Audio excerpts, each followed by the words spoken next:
parts here and a little bit about their function. We've got up here our oral cavity where you're supposed to masticate.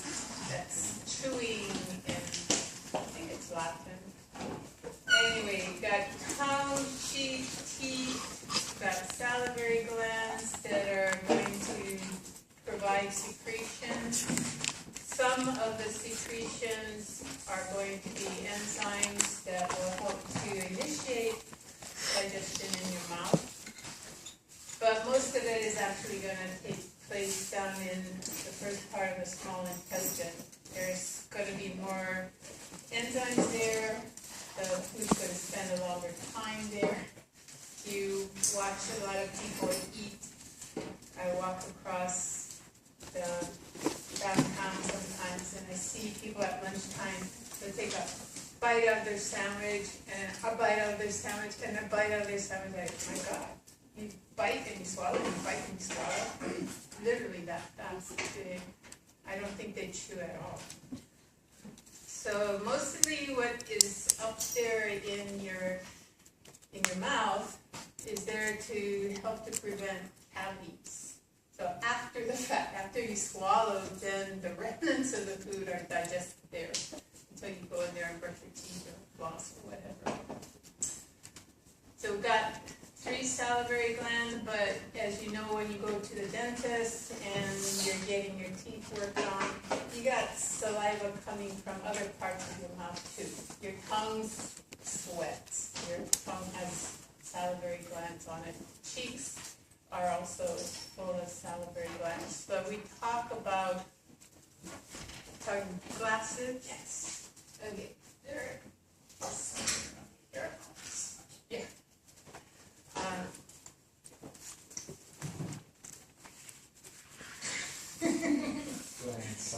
Salivary glands.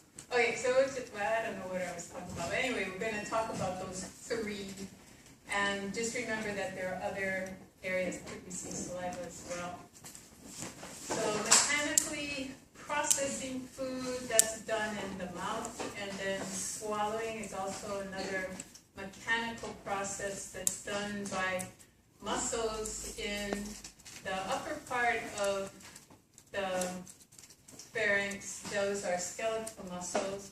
They're sort of under voluntary control. If you want to swallow, you can. If you don't want to swallow, you can contract them and push the food back into your oral cavity to finish chewing. But sometimes the food gets back there and the swallowing happens, and you don't have any control. It's gone, and it's down to the lower part of the esophagus where it's just smooth muscle. And if you don't have enough processing of the food and you don't have enough saliva mixed with it, it gets stuck there.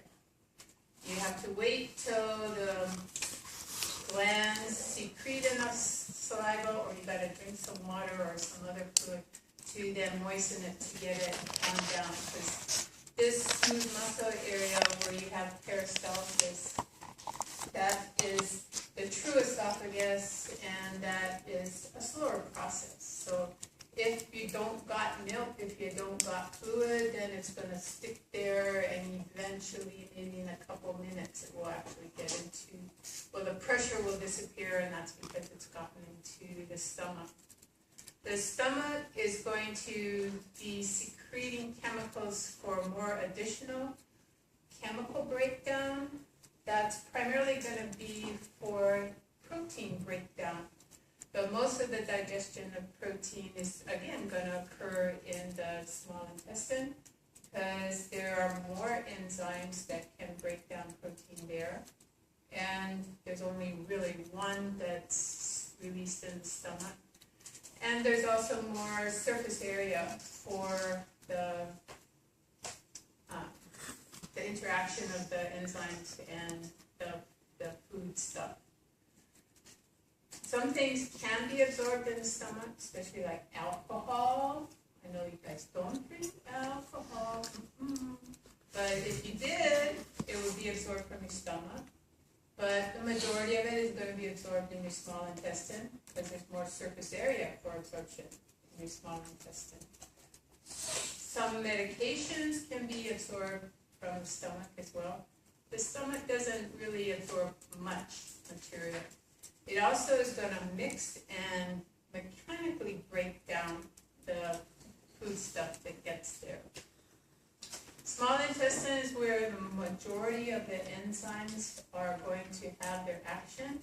The enzymes come from the pancreas, which is an outgrowth of the small intestine. If you have fat in your diet, you're going to have bile released from the liver. That's critical for emulsification of the fat. Emulsification is like making vinaigrette. You have oil and water, and they separate from each other. You got fat and water, and they're going to separate from each other until you emulsify. So making the vinaigrette, you shake it up. Well, we have mixing and churning happening in the small intestine instead of shaking ourselves up, and that will then mix the bile with the fat, and you get small particles of fat then associating with water. If you have the vinaigrette and you set it aside, it separates again. In the small intestine, it doesn't separate again. You have part of the bile that will completely associate with fat, and now another part of the bile that will completely associate with water. So once the fat is emulsified in the small intestine, it's going to stay emulsified in the small intestine. Emulsification is important because the enzymes that break down fat have to have access to the bonds of the fat. For any digestion, for carbohydrate, you got to have access to the bond. For protein, you got to have access to the bond. For fat, you have to have access to the bond. We're also going to break down nucleic acids there, fats, proteins, carbohydrates. We're going to absorb in the next stage of the small intestine. We're going to absorb vitamins, ions, anything that was digested, so proteins, carbohydrates, and fats. And remnants of absorption will occur in the last part of the small intestine, and then what's left will be put into the large intestine. Large intestine can still absorb some vitamins and ions, but it's primarily there to get the water back and compact the remnants, coat it with enough mucus so it's slippery enough to get through the large intestine, and then into the rectum. When the rectum is filled about 25%, you'll have this little light bulb go on your head that, oops, I gotta go have a bowel movement. And if you choose not to, then you have a skeletal muscle sphincter down here at your anus that you can contract. And that will then cause a smooth muscle to push the fecal matter back into the sigmoid and descending colon, buy you some time. So large intestine's job is take indigestible material. There's some bacteria, there's a lot of bacteria in your large intestine that will break down a little bit of this indigestible material that our enzymes can't break down. So a little bit more digestion happens thanks to our bacteria that are there. And also the bacteria will make vitamin K. If you remember, vitamin K is important for our clotting factors for our blood. So we need that bacterial population there for the production of vitamin K. We learned about pancreas because that has small little collections of cells that are the endocrine secreting cells. But the majority of the pancreas is enzyme secreting cells. And so we call those cells exocrine. So exo, if you remember, means that you're going to have access to the external surface of the body at some point. Yes, it goes into the small intestine, but if you go back, you have access to the external environment here. if you go forward, you have access to the external environment at the anus. So anything that secretes into the lumen of the stomach, into the lumen of the esophagus, into the lumen of the small or large intestine, it's going to be an exocrine gland. The gallbladder, if bile doesn't go into your small intestine for digestion of fats, then it will run into a closed sphincter, and then pressure will build up and push the bile out of the bile duct and into what's called the cystic duct. Cyst is a fluid-filled sac, and that's what your gallbladder is. The bile will go up there, and then the gallbladder will reabsorb the water and concentrate the bile and store it there until you get a signal for the release of bile into the small intestine. Liver is our largest visceral organ. So the skin is our largest organ, but visceral inside, this is going to be the liver is our largest organ. Primarily 2 lobes, actually has 4, but the right lobe is the biggest, the left lobe is next, and then there's 2 smaller lobes underneath that we'll see at the latter part of the lecture.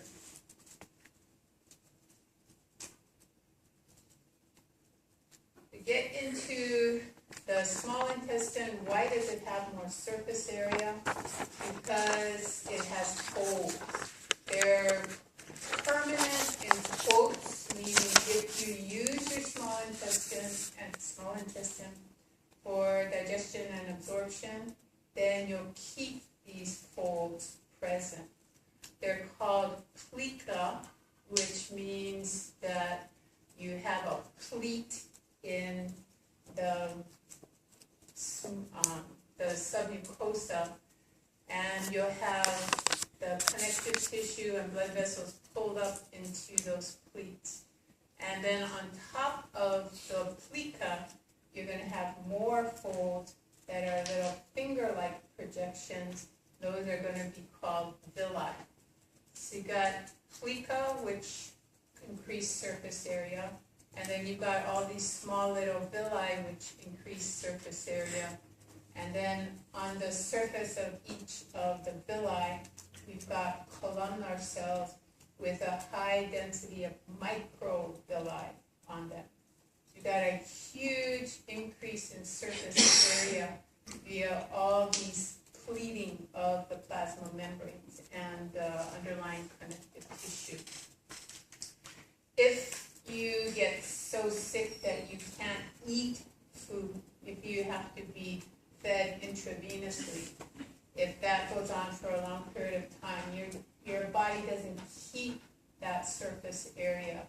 You'll lose the surface cells, you'll actually lose the plica as well. So if you get down into the cadaver, you find a lot of them that we have access to, they don't want the kids opening the bowel, because sometimes it doesn't smell too good in there. We can get access to the medical students' cadavers. They do open the bowel, and you can see the inside. People who've been sick for long periods of time, or just not eating properly for long periods of time, you don't have to actually feel, you don't have to look inside the bowel, you just feel along the run, they call it running the bowel, you just start feeling for problems. And the surface on the inside, certain areas that just feel like there's paper. There's one sheet of really, really thin membrane. And then if there are plica, it'll feel very thick and kind of spongy. The plica will be the most numerous where the absorption is occurring, and that's the jejunum. When you start at the duodenum, the number of plica, the number of folds increases as you go down the duodenum, gets even more compacted and dense and cleaving in the jejunum. And as you're going through the ileum, where less and less absorption is occurring, then the plica start to disappear towards the end of the ileum. So it's really there to increase surface area, primarily for absorption. But it will also help with digestion because the surface of those cells will have enzymes attached to them for digestion. The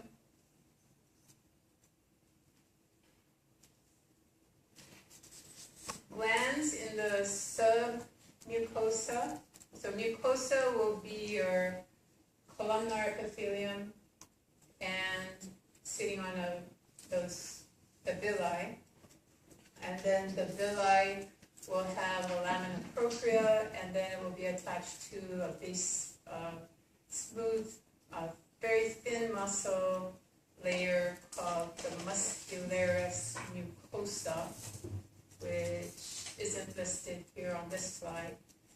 And then underneath that smooth muscle will be a submucosa.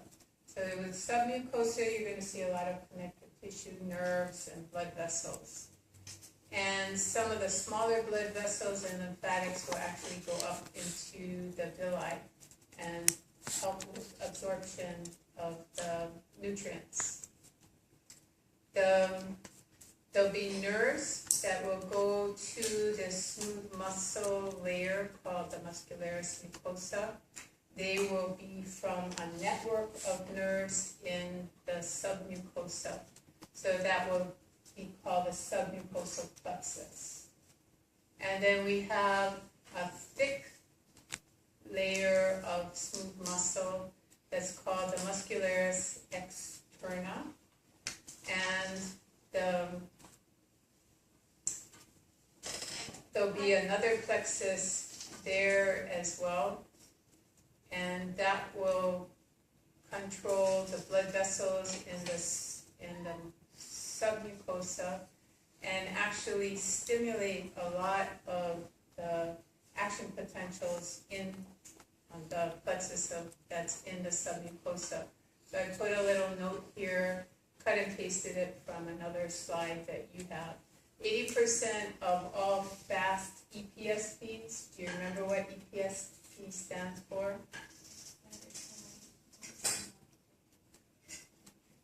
Yes, excitatory postsynaptic potential. So post-synapse, which is the gap, you have excitation of that second cell. So excitation, 80% of all the excitatory things that happen in the small intestine, like releasing enzymes from glands or releasing bicarb from glands or stimulating mixing and churning and propulsion, all of that will be run by the plexus that is out here in between the two layers of smooth muscle in the small intestine, and where you have 3 layers, it will also be in those 3 layers. About 30% of slow excitatory postsynaptic potentials also are controlled by this plexus out here. The external to the smooth muscle in the muscularis externa, you're going to have, in some areas, a serosa. Serosa is thin, simple, squamous epithelium. It's also called peritoneum. The visceral peritoneum will cover the small intestine, most of the small intestine, will cover the stomach, will cover the liver, it will cover parts of the colon and not parts of other parts of the colon. So we'll be talking about things that are in the digestive system that are intraperitoneal, and that's part of the organ that has serosa. all the way around it, and other things that are retroperitoneal, meaning behind the parietal peritoneum. All of the digestive system at one time had a serosa, but when things rotated so that the liver ended up to the right and the pancreas and the duodenum ended up behind the stomach, and the large intestine, the ascending part of it got stuck against the wall, and the descending got stuck against the wall. The body is cheap. It doesn't like to maintain serosa, which are huge numbers of itty-bitty little squamous cells, when all it has to do is tell, hey, the fibroblasts create connective tissue and attach that structure to the wall. One cell producing huge numbers of fibers can then very cheaply keep something stabilized. Since it's already against the wall, blood vessels have easy access to those parts of the GI system. But when it's out floating around in the middle of a cavity, the blood vessels have to have a route to get out to those parts of the GI system. So having a serosa and these layers together, the blood vessels and the lymphatics and the nerves can run between the layers and get to their target organs and back from their target organs very efficiently. And then also when you jump up and down and whirl around, your GI system doesn't get tied in knots. Another good reason to have this serosa around the freely floating parts of your GI tract. Up in your esophagus, you're going to have stratified squamous, because that's where a lot of friction is occurring. No digestion is occurring there. All you want to do is get the stuff that you didn't chew very well. If you did chew it, fine, but most times people aren't chewing it well enough. It's rough, and you want it going down to your stomach. You don't want it coming in contact with a small, simple squamous cell, because it would just scrape it right off the surface. You don't want it coming in contact with columnar cells either that have all these delicate microvilli on their surface, because that would just rip right off. So we put stratified squamous there. We have cells with multiple layers. Okay, a few layers get denuded when the rough fluid goes by, but you still have a surface that's intact. Columnar is going to show up in the large intestine, and it's going to be present all the way through until you get to the anus. It's going to be columnar. In the stomach, it's columnar with special cells other than goblet producing mucus. But small intestine, large intestine, you're going to have goblet cells. And certain areas where you have pathogen, you'll have malt or gulp appearing. So upper areas where you share passages with the respiratory system, it will be malt. But where it's strictly GI, then they call it gulp, which is gut-associated lymphatics. There's also an eponym called Peyer's patches, which means accumulation of those white blood cells in little lymph nodules in the area of pathogen.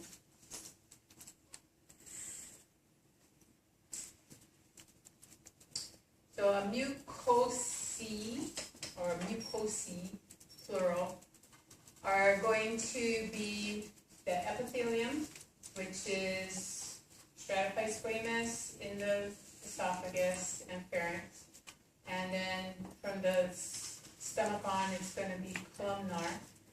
The lamina propria will be mostly loose connective tissue with small blood vessels that are going up to the basement membrane that your epithelium is sitting on, but not crossing that epithelium. You're going to have a lot of lymphatics because you're dealing with a lot of water that's either coming from blood vessels into the lumen for aiding in digestion and absorption, or going the other way. So you've got fluids going through, and you need to have a route other than the blood vessels to collect all that excess fluid. The muscularis mucosa is two really, really thin layers of smooth muscle, kind of irregularly arranged, kind of spiraling up and around the layers, roughly circular on the inside, roughly longitudinal on the outside, but it probably would better, it's better to just think of it as a spiral kind of arrangement. They're going to relax and contract as smooth muscles do, and it's going to change the shape of the surface above.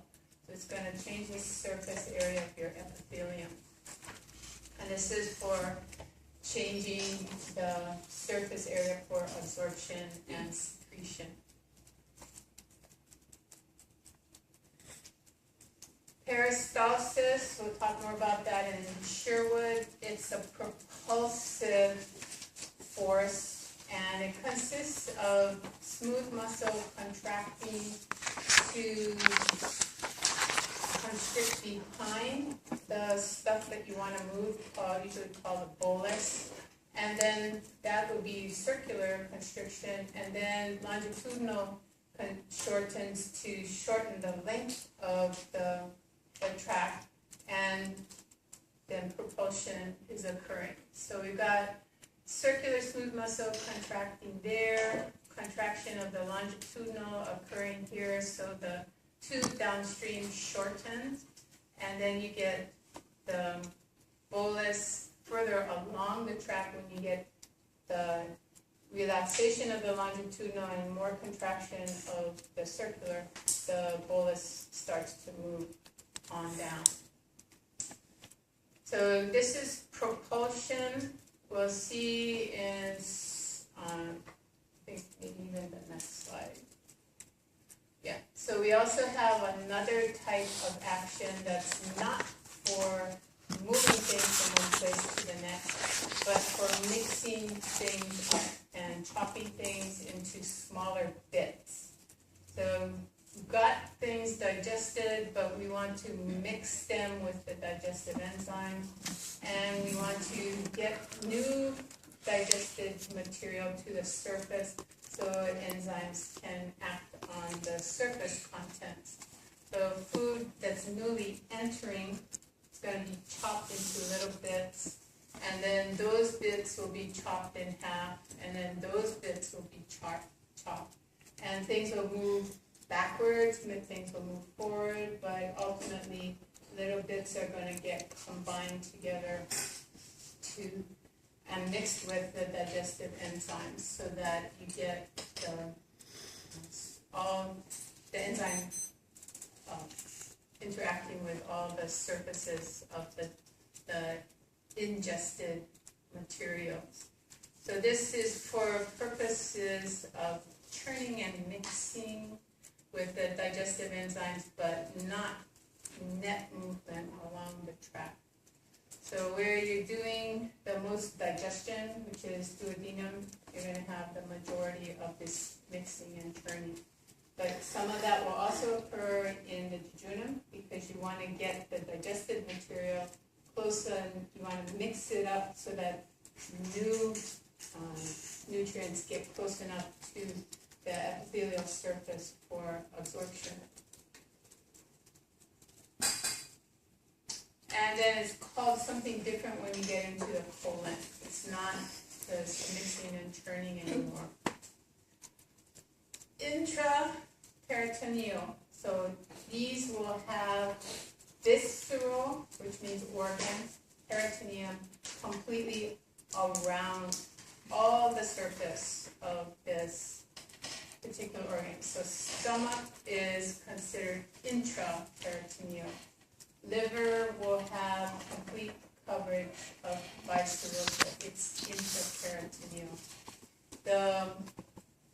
It says most of the small intestine, the duodenum, only about 2 centimeters of it has serosa. The rest of the duodenum has been pulled behind the stomach. It has come in contact with the posterior abdominal wall. So it's going to be anchored there by connective tissue. And if you remember what the connective tissue generic term for connective tissue that anchors things to other things starts with an A, adventitia. So it's anchored by an adventitia to the posterior abdominal wall. And when the small intestine comes out again and becomes free, it's the jejunum already. So jejunum, ileum, that part of the intestine is intraperitoneal. And a transverse colon and a sigmoid colon. Transverse colon is going across from right to left, and sigmoid colon is leaving the left posterior abdominal wall and headed to the rectum. So it's also free in space in the abdominal cavity. So it will have serosa around it. But ascending and descending colon, they're stuck against the posterior abdominal wall, so they are retroperitoneal. But we call that secondarily retroperitoneal. So usually written as 2'.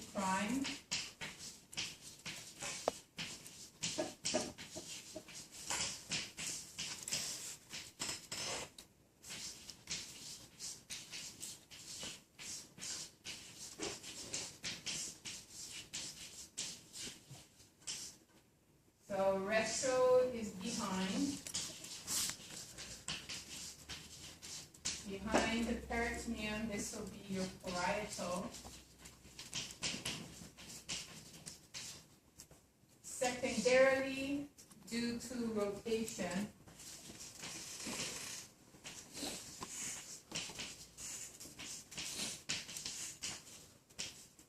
so it was just one long tube, and the liver grew out one side, and the pancreas had two little pieces that grew out. When everything rotated, the liver went up to the right, and the pancreas and the duodenum went behind the stomach. Then the large intestine got pulled across here, went across the top, went down the side, and then if it was in contact with the posterior abdominal wall, you got an adventitia on the back, and the peritoneum remains on the front. Things that are primarily retroperitoneal, your abdominal aorta, your vena cava, they develop there behind the peritoneum. Your kidneys, those develop behind the peritoneum. Your ureters are behind the peritoneum. They develop there, so they're primarily retroperitoneal. But your liver, your duodenum, your spleen will be secondarily retroperitoneal. The duodenum, pancreas, ascending, descending colon, those are, for the majority of the people, secondarily retroperitoneal. There are a lot of anomalies, meaning there are people with different arrangement, but most people, these will be on the posterior abdominal wall, and they'll have a thin layer of serous membrane over them. That will be the parietal peritoneum. Mesentery is another name for this visceral peritoneum. The mesenteries will be two sheets of this visceral peritoneum that have come together because they've left the surface of an organ, but they're headed towards another part of the digestive system. When these two sheets stuck together, running in them will be arteries going to the organ, veins coming back from the organ, and lymphatics coming back. And there'll be lymph nodules in the mesentery as well. I like to think of them as bungee cords. They're attaching everything that's out there, freely floating, bungeeing it and to the posterior abdominal wall. And the blood vessels and the lymphatics that are in the posterior abdominal wall use these mesentery to get access to and from these free-floating organs. So they help to keep the organs in position so that they don't get all tangled up when you are moving around. They position the blood vessels and the lymphatics and the nerves so that they don't get tangled up. They're kept in their proper alignment to get to and from the organs. Since there's a lot of fluid going across your small and large intestinal lamina propria to blood vessels and coming from blood vessels, you need to have a route for excess fluid to get back into your bloodstream, and that's why you have so many lymphatics in that area. You also have colonies of bacteria that have to be in your intestine or you do not survive. And so they also will occasionally get under the epithelium, and you need to have the immune system there to fight the bacteria. Bacteria are good and healthy for you when they're kept in your GI system, but you don't want them getting access to your bloodstream. So when you say mesentery proper, that is the bungee cord, that is the attachment for the small intestine. So mostly it's jejunum and ileum, but about 2 centimeters will also be around the duodenum, just before it turns and goes behind the stomach. When you say mesocolon, colon is the other name for large intestine. So mesocolon, the 2 parts of the colon that have visceral peritoneum, that are intraperitoneal, will be transverse colon. So you'll have a transverse mesocolon, and also sigmoid colon. So you'll have a sigmoid mesocolon. So they're named for the parts that they're attached to. So sigmoid mesocolon or transverse mesocolon. And then the rest is just called mesentery proper, no specific name for the different parts of that.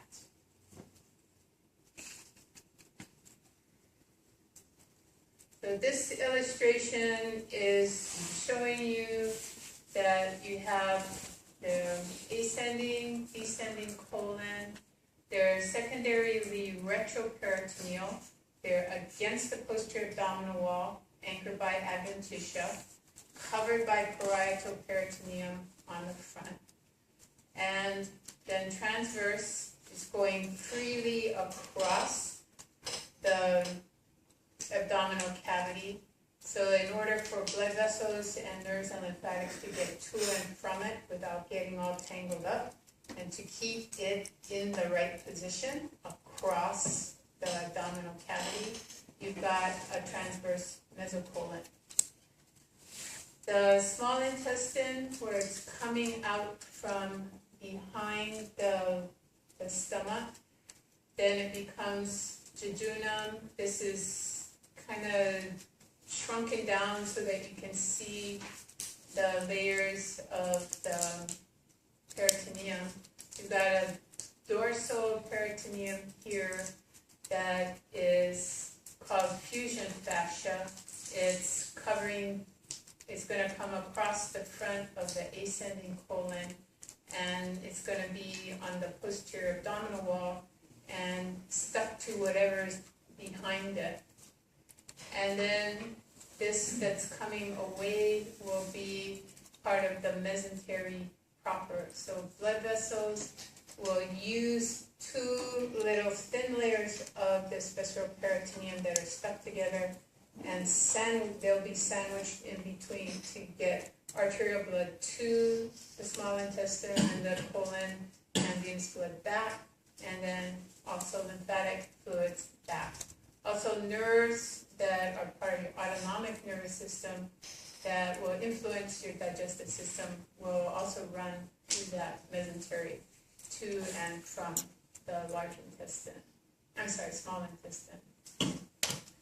So we've got a sigmoid mesocolon, we've got a transverse mesocolon here, and then we've got the mesentery proper going to the small intestine. 2 centimeters of duodenum. The rest of the duodenum is retroperitoneal, along with the pancreas, and then jejunum and ileum will be covered entirely by mesentery proper. So looking at it from the side, you can see the bungee cord arrangement of the mesentery and the visceral peritoneum. Except for this falciform ligament, which really isn't part of the liver, but it's coming from inside the liver, that attaches the liver to the underside of the diaphragm. And then the parietal peritoneum will leave the wall and cover the undersurface of the liver, the top of the liver, undersurface again. Then the 2 sheets leave the liver and head for the stomach. And sandwiched between those 2 sheets, you're going to have your portal vein that's coming from your intestines going to your liver. You're going to have your hepatic artery going from the celiac trunk to the liver. It's going to use that sandwich to get to that point. And it's also going to attach the stomach, which is the kind of expanded part of this tube that is going to be heavier because it's going to receive most of the food that is coming from your mouth. It's going to weigh down the more you eat, and it would just sink down into the lower part of your abdominal cavity. The more you ate, the more you drank. So you want to keep it up there. You don't want it to get distended. You don't want it, well, it's going to get distended, but you don't want it, well, because of its distension, to move out of the proper alignment. So you keep it bungee corded to the underside of the liver with what's called the lesser omentum. It really is just 2 layers of the serous membrane with the blood vessels, nerves, and lymphatics in it. The serous membrane then comes away from its neighbor, goes around the stomach, and then joins again to form what's called the greater omentum.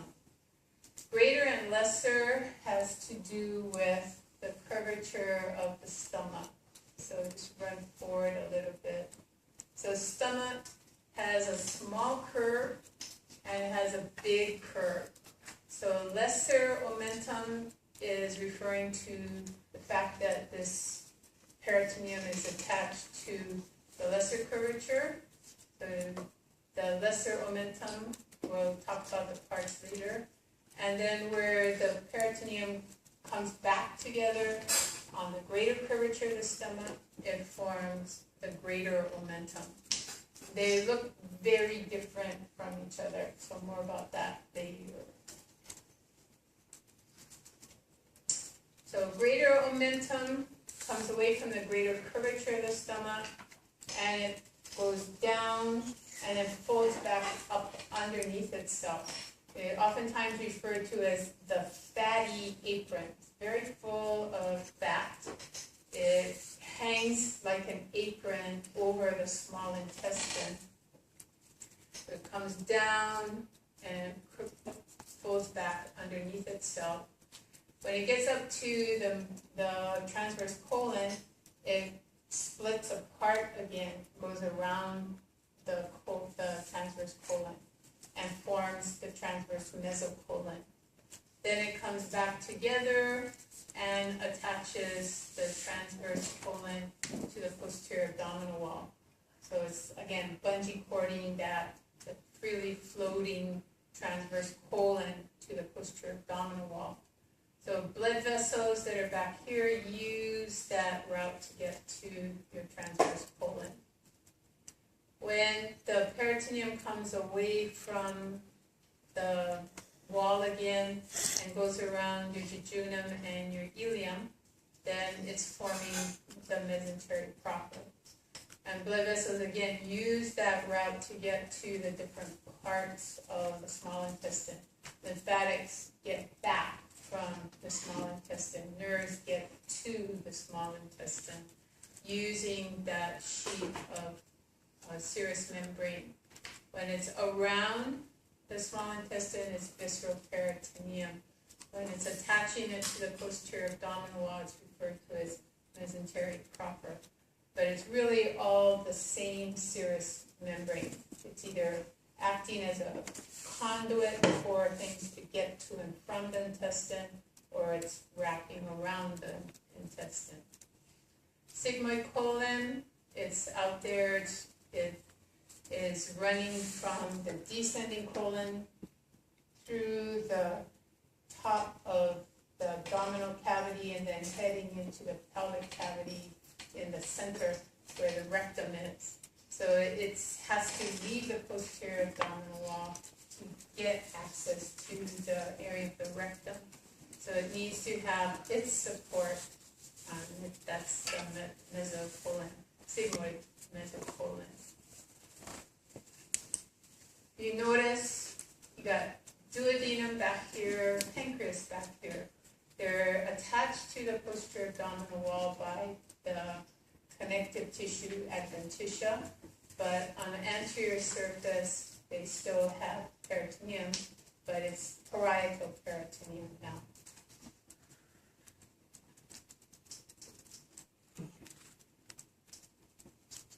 The digestive enzymes that come out of your salivary glands, we've got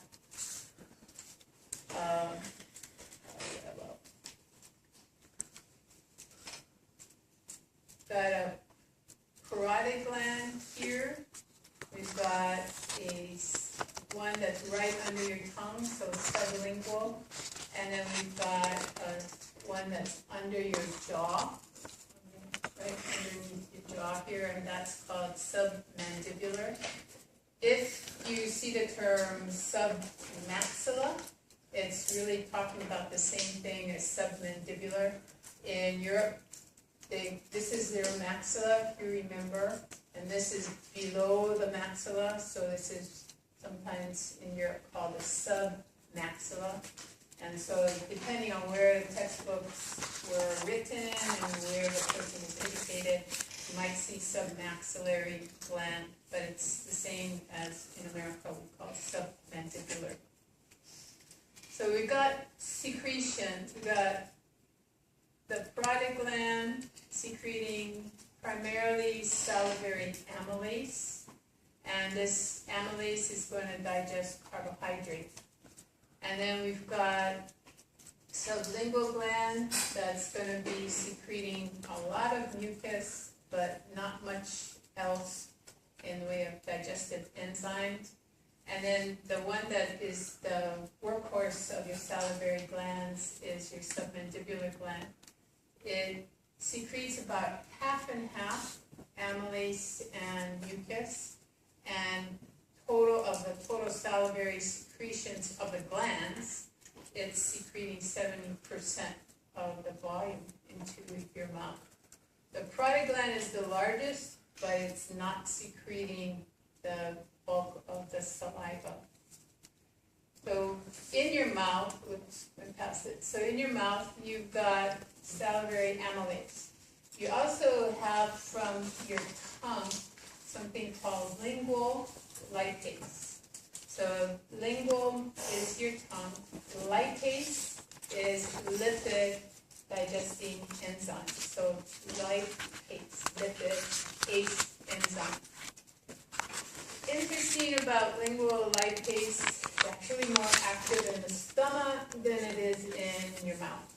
And this was really bothering me for a long time. Why would you have something secreted in your mouth and then have it more active in the stomach? And hey, isn't this an enzyme and shouldn't it be pH specific? It really, really bugged me till I found what the pH range of these lipases are. And it turns out they act in your mouth at pH 6, but they also extend down into pH 2 range. So they do have this wide pH range. And you have lipases from your stomach too, but actually the lingual lipase does more of the digestion in your stomach. That also is kind of freaky, that you secrete something in your mouth, you secrete the same kind of digestive enzyme in your stomach, but the mouth one is more active than your stomach one. Lingual frenulum. Frenulum means little bridge. If you take the tip of your tongue, then you go across the top of your inside between your teeth and your lip, and on the bottom you're going to run into this little bridge. And then if you take the tip of your tongue on the inside of your teeth and go down, there's another little bridge there. So we've got frenulums of the lip that keep the lip from going out too far, like holding it back, and also the tongue from going out too far. And when you stick your tongue out, you feel that frenulum kind of pulling back. Sometimes that lingual frenulum gets too short, and that is called tongue-tied. You've probably heard that phrase, somebody's tongue-tied. That usually means they're too nervous or distracted to get the words out in it that are making any sense. So they refer to them as tongue-tied. But actually, it's a diagnostic. It's a diagnosis where the lingual frenulum is too short. And ankylosing means no movement. Ankyloglosia, that means the tongue is not able to move properly. We have intrinsic muscles of the tongue that will allow us to curl the tongue and roll it up and roll it down. And some people put little maraschino cherry things in their mouth and tie it in a knot. I mean, some people have very talented tongues. That's the intrinsic muscle. When you have the extrinsic muscles working, you stick your tongue out, you move it back, move it side to side. Those gross movements are due to extrinsic muscles that we learned about last semester. Both sets of muscles, cranial nerve number 12, hypoglossal nerve. The body of the tongue, and then the muscles that control its movement forward and back and side to side. Down below, we've got the dorsum of the tongue, is the top of the tongue. And then we've got an oral vestibule that's between your lips and your teeth, goes all the way around to the side. And also on the top, oral vestibule between your teeth and your lips and your cheek. When you get inside the teeth, then you're in the oral cavity. This little opening there is the opening for your parotid duct. If you have all your molars, it's at the level of your upper second molar. So it's up on the top row of your teeth by the second molar. That's where you'll find a little bump. And I used to have a high school classmate who was bored in math class, but he's super smart, knew everything. And so he'd sit in the back of the room and open his mouth and make all kinds of faces and try and get the masseter to compress the parotid gland. And since it's primarily watery secretion, he'd shoot saliva about 5 feet across the room. Wasn't fun when you got hit by it, but it was kind of amazing to see it when you weren't getting hit by it. But anyway, is watery secretion. It's right in front of your ear. It's right underneath the masseter. So yes, you can contract the masseter, compress the parotid gland, and get the secretions to shoot out if you want to.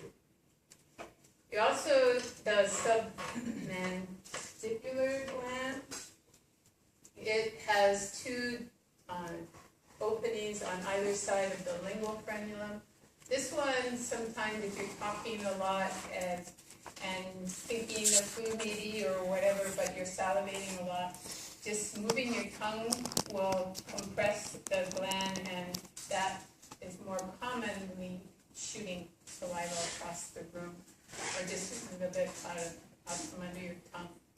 So to see those, you either have to look at your friend's, the underside of your friend's tongue, or go to the mirror and look down there. Can't really feel it too well, but if you take the tip of your tongue, go down to your lingual frenulum, and then run it to the side on the base of your teeth, underneath the roots of your teeth, you're going to feel a series of bumps.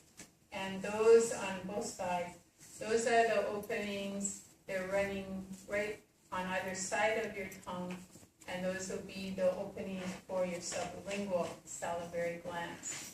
Since mostly mucus secretion, you can't get those secretions to go out a long duct. Parotid has a long duct. Submandibular, a long duct. It has a lot of water in the secretion. Sublingual, being primarily mucus, it's got to have short ducts to get access to your oral cavity.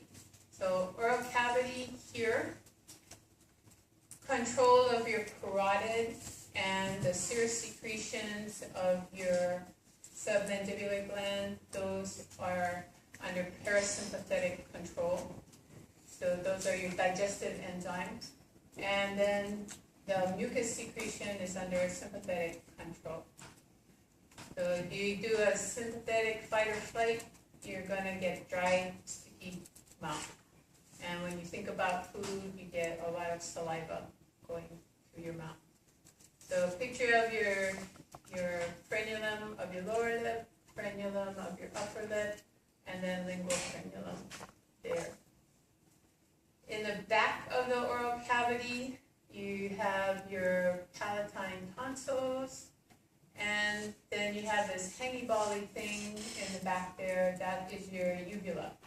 Your uvula is going to be controlled by your pharyngeal constrictor muscle, the levator palatini and tensor palatini. Its job is to ascend and close off the access to your nasal passage.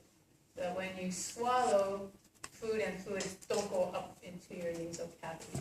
So when you don't coordinate your swallowing well, or when you're talking and inhaling at the same time, sometimes instead of aspirating the food into your lungs, you suck it up into your nose and get corn and rice up into your nose, and that's hard to get out. It takes you quite a long time to get that lodged free. Okay, so let's see. Okay, and then we talked about the auditory tube already.